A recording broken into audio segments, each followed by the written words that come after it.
गुलबर्गा शहर में मौजूद अलबरगात पब्लिक इंग्लिश मीडियम स्कूल में एकेडमिक ईयर 2026-27 के लिए एडमिशन ओपन हो चुके हैं। नर्सरी से लेकर 10th स्टैंडर्ड तक यहां बच्चों को सिर्फ पढ़ाई नहीं बल्कि उनका फ्यूचर बिल्ड किया जाता है। इस स्कूल की सबसे बड़ी खासियत यहां वेल क्वालिफाइड, डेडिकेटेड और इंस्पायरिंग फैकल्टीज मौजूद हैं, जो हर स्टूडेंट की पोटेंशियल को समझकर उन्हें आगे बढ़ने का रास्ता दिखाती है।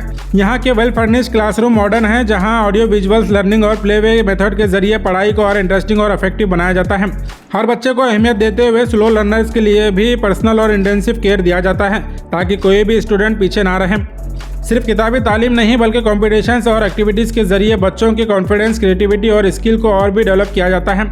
मॉडर्न एजुकेशन के साथ इस स्कूल में इस्लामिक तालीम भी दी जाती है, जिसके जरिए आपके बच्चे दुनिया के साथ आखिरत में भी कामयाब हो सकें। अगर आप अपने बच्चों के लिए एक सेफ, मॉडर्न, दीनी और क्वालिटी एजुकेशन इन्वायरमेंट ढूंढ रहे हैं तो अलबरकात इंग्लिश मीडियम स्कूल आपके बच्चों के लिए एक परफेक्ट चॉइस हो सकता है। ज़्यादा जानकारी के लिए स्क्रीन पर दिए गए नंबर पर कांटेक्ट करें या फिर आप गुलबर्गा शहर के Malgatti cross Naushin colony Deccan college के करीब मौजूद अलबरकात इंग्लिश मीडियम स्कूल को विजिट कर सकते हैं।